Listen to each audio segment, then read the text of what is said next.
the first to know. Nsem-Pii TV.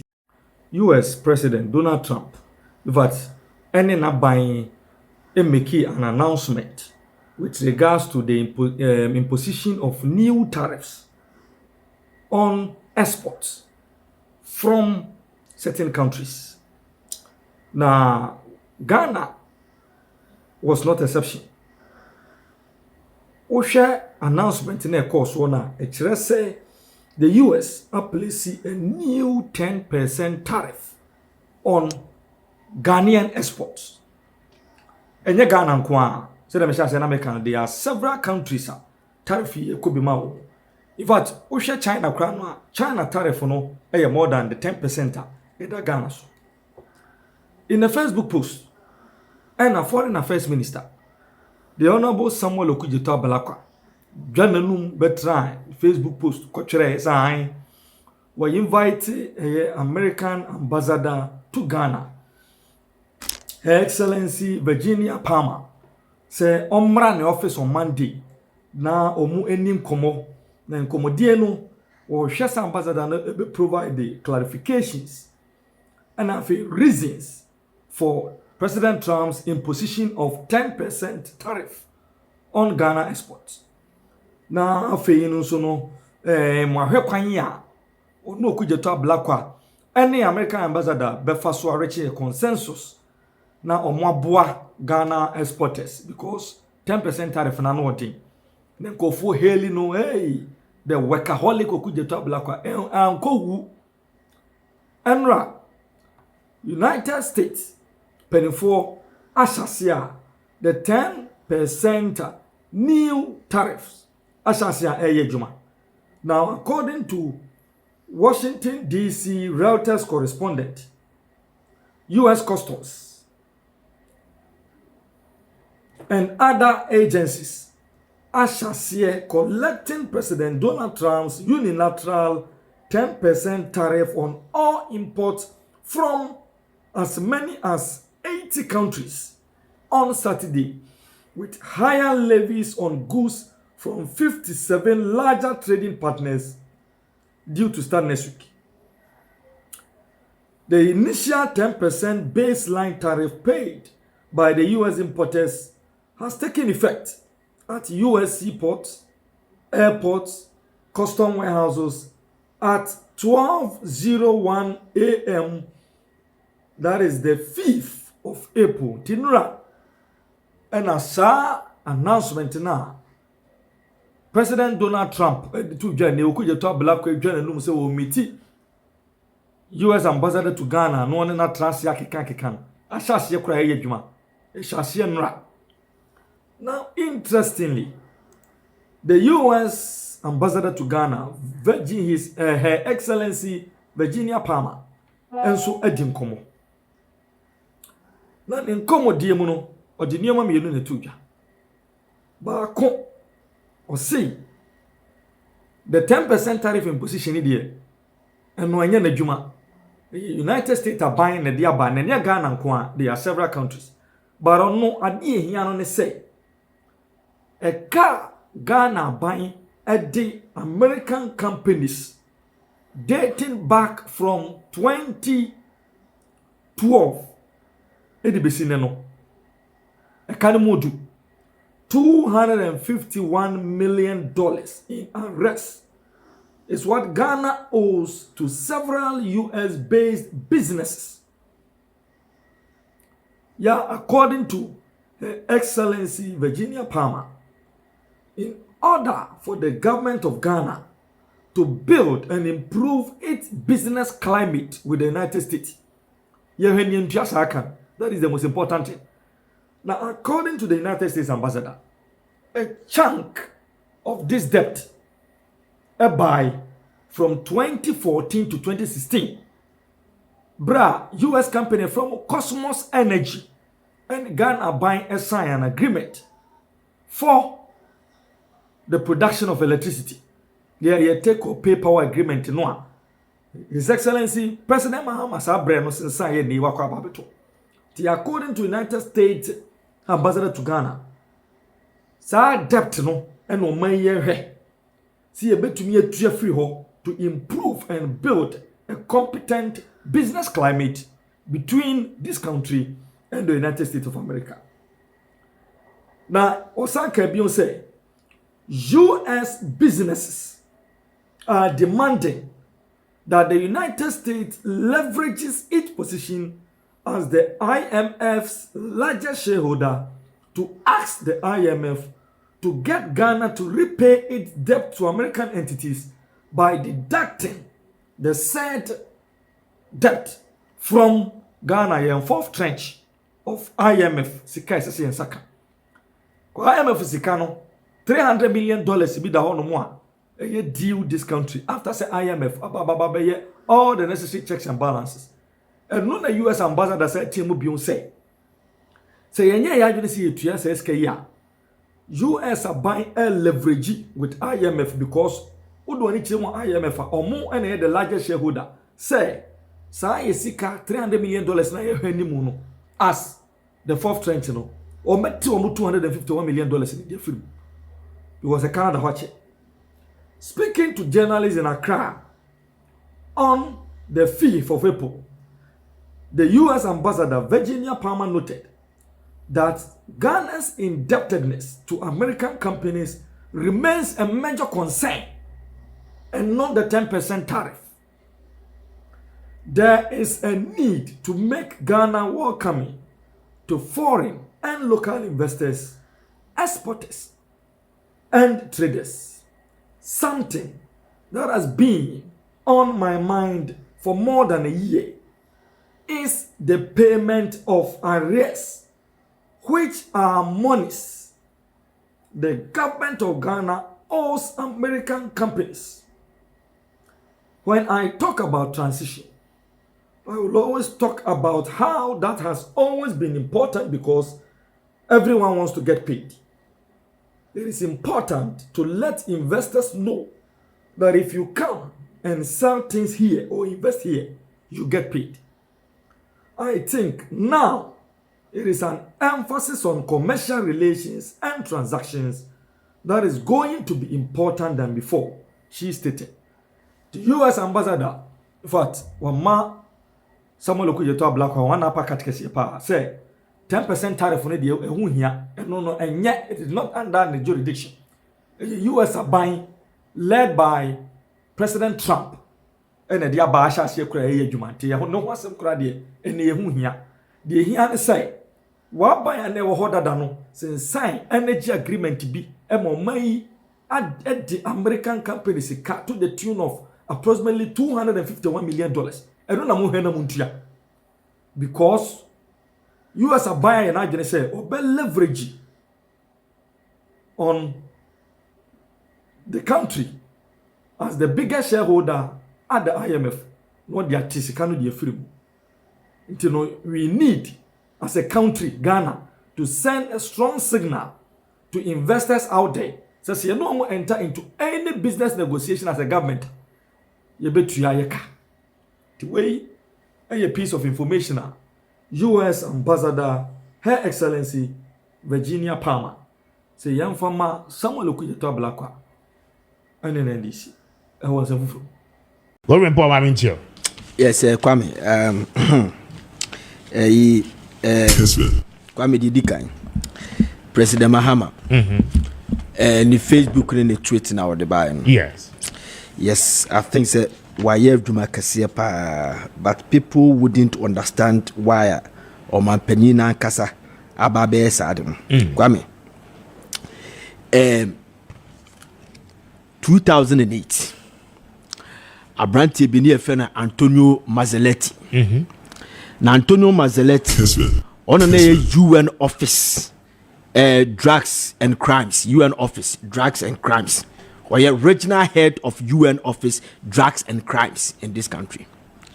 And we say Nigerians gangs began smuggling heroin through the country in this country. This is what you told the UN about this country. You understand? Then 2006 the US Drug Enforcement Agency had described Ghana as the common transit country for heroin. common transit country for heroin. And almost describe Ghana say it is no more Gold Coast, but it is Coke Coast. Coke Coast. Yes, yeah, coca. It's a cocaine in the short form. Okay. Then the following a year, Patrick Smith, or your editor of newsletter African Confidential at the Reuters. Routers. Yes, Reuters. Also say tons of cocaine vanishing from police surveillance.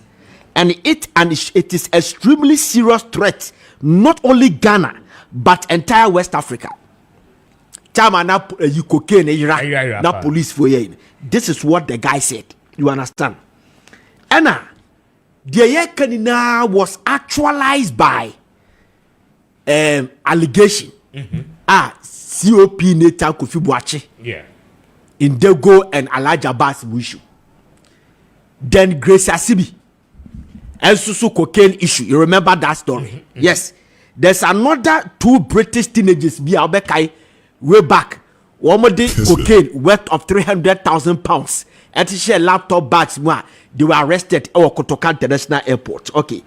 Anna, Mr. Honorable Amwati, and Kwanzaa Member of Parliament, this is in New York, so the cocaine.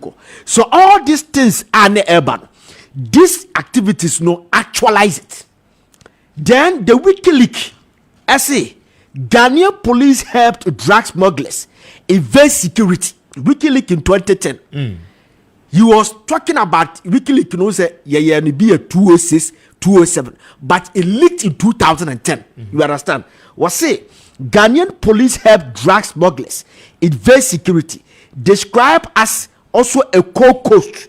Ghana was on the radar of some international community. They were ready to blacklist it. They were on the radar. On the radar to be blacklisted. Kwame, and a President Kofodi Fiabem. So, that picture we say, any pair this one, the next will say, if say President Kofo, despite say the White House, say President Kofo now, it be like some of the international communities to be blacklisted this country because of how an year fighting cocaine was too shallow at that time. Now listen. Ora, 18 for you ask now about it. Kwame, and you're very serious. I'm telling you, and you're very serious. So me a sure pass subtly. That is the reason why President Mahama himself had to respond, because it is going the whole world. One person, the sector minister, will come and respond to it. So no President Mahama no respond there. Kwame, it will catch fire. The whole world, who no omatiase. And I say, when you understand the say the man is out to fight the very narcotic in the country. Jamaica, what I say? Yes. It was President Mahama. It was a government takes all. That's a paragraph 2. Was a government takes all allegations seriously, and to ensure a thorough and transparent investigation, I have directed all relevant investigative agencies, including the Narcotic Control Commission, the police, the National Investigation Bureau, and the National Security Coordinator, to immediately fully collaborate with the Honorable Member of Parliament, so he provides all necessary information to investigate the allegations and take all action necessary to expose any drug dealings. Sa you say ro kan ni na opeso say. One, a biana MP propaganda. Yes. It is your propaganda. Then all these security heads no will deal with you. You understand? And that's one your propaganda. Me we see who and conform to Magumi say they should investigate this issue. Kwabe. I will tell President Mahama say, "Your best no. E mane nya na nadu dan kokufu adu die ni binua. Ashawan kuta biometric passport to 2 kwan ye deport no a. Kwabe osabe rad this country. Yanti ho hwe 8 months yanti obia panini bia yan sake panini bia no. Se Kwame establish say that airmet flight N823 AM 3 AM no Kwame about this country need the preliminary investigation say yes what the minister no the ranking member no can Kwame there's an iota in what he said. The first step has to go Kwame But so what's Deputy Director General for NACOC, the Narcotic Control Commission interview and in the year now. So or say national security no Emma Womo the intel, okay? Uti lawyer Chumberry my yeah. Tell me, I was listening to him. Say Wamunya intel say private jet etisa aba this country. NACOC esumai womo koko ye all the investigation and the routine checks are. SS omo ye nyina with K9 omo sniffing dogs ne ade nyina no omo de call flight no so what you say echo search ya omo enhu hwe that same flight no but for president to have directed say omo nkoye further investigation no maybe MP nim bibia omo NACOC for kra no omo exactly so probably no upon investigation invitation ne ade no korea they will be able to ascertain say bibi wo honoma omonya aware as a state institution but for them their initial job by say a year requirement cleared yes exactly almost say almost person almost say cleared all the bichi and our minister was say something wrong somewhere so that is I'm saying that the president Mahama nipa we to almost say omunya investigation say kwame ankoye partial one na say ekokoye investigation the preliminary one will establish say there was an iota of a year the minister Nekana Kwame has to go to Kwame set this offense a deterrent to the others because Kwame they are putting a power back cano and they said not Ben Ekano Kwame Miamoshime a yet then a containers ira near your ports customs officers or immigration officers or Kwame your police your national security everybody is there. And a container one and you two. And then your container your trouble to say you go secondary school and will be a vanishing. These are big time containers. Kwame, Ira. What's the best committee baby? Kwame.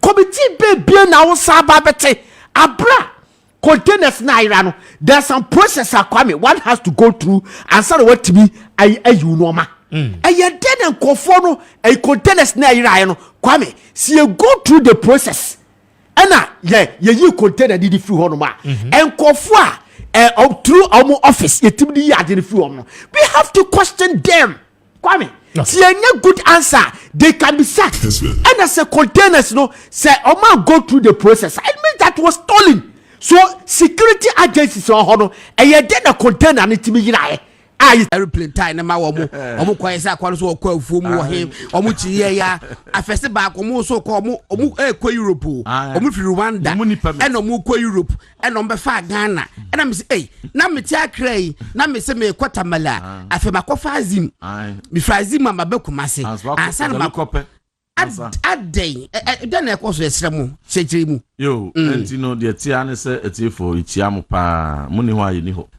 na the woman say anka bia nhemu ebra idane aban e de ma President Mahama na ehwe ani musenka Ghana ya gidimpa as the second most peaceful country as aku kenbedi ni ade ya tibi tetetetetete no ko mba beto aso sa ye de ma wo mo a bosumi ba ku bia there's a cocaine bus bosumi ba ku bia there's money laundering bus bosumi ba ku bia there's a nyoma sabe e boman eno mo ye okurum ha and ye bisa wo mo say within all this time cocaine ne ade di atrenchwe ne money laundering ne wo mo ago da yi di atrenchwe flight mean bi so buy na sa flight no ba ku cry ambulance just say no efunu anase yarefo na organ pen ye defa na ba ku so ye private cargo and mo free Gran Canaria be wura o mem Gran Canaria so no ewo Morocco soro ha okay by island but it's Spain for ase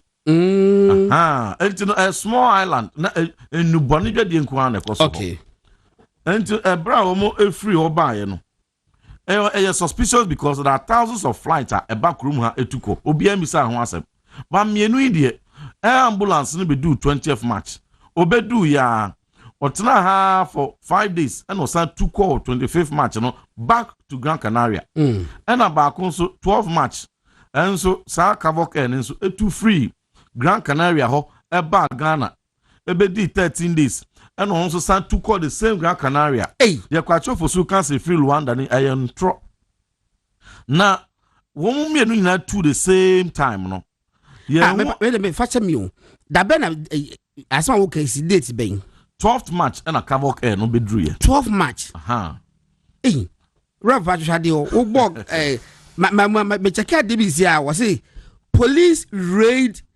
2 cannabis clubs in southern Gran Canaria for illegal sale of drugs. The date here 15th March 2025. Because my said that ball Gran Canaria will Google send me it took a Gran Canaria was say Spanish police dismantle mafia linked drug running network in the Canary Islands. And up to 16 years in prison and fines of 15 million for drug trafficking in Gran Canaria. There's a police discover drugs hidden at Casbah Shopping Center in Playa del Gran Canaria 2024. This what Mudinu Quadia. I said Ronaldo also goes. Yes. Okay. And you know God is a Bibisa flights neighbor. Mind you, sir, 25th March now we now to Boko Moon. And now Doom Soccer see being see or to International Airport to that. Yeah, same day this year. And to me, it's not a coincidence. And the business, I'm not for who say, and you may be free, Moko, never be free with Koshemuniade. And the business say, minority caucus, ye reason concern say, more than we security agencies. And you're quite sure for Sunni Bisana, he doesn't know anything about security. This is trouble. And you know, security agencies now, one way credible, one year new more a bisawum, say bibi woman and munima, more for me to ya. Say, because I'm not forced to say, internal to say. Eye cocaine and answer sika and a womb. And you know, say a no, mom ye, if you buy a moche or more, near whom I'm more young. Say buy and so, and a new moment, if free moon, the Musemu, and ye be beer, so be ample akumetua. No matter such a record since you, Obiang Akumantonium, no be any. Now, as a security agency, no, Mama is our authoritative information after say, my investigation, no, not be sweater. Ye bisa we are, hey, a cobre or Mampeni Mahama crew, a cobre. Kwacho for sukru and the business na sabe na monsun ka cocaine yinsu de kamo fa hon be ya ko boso a ese bre mukru security agencies na wo ho no mo ankasa kwan no mo fa small note be metro abontem dwedwo amanfo akoma we kanako ene Ghana airport ene NIB small state omelette ase na kama isu to say Ghana Armed Forces ebra pirates in this statement by Debbie. Is he the spokesperson for security agencies? Debbie.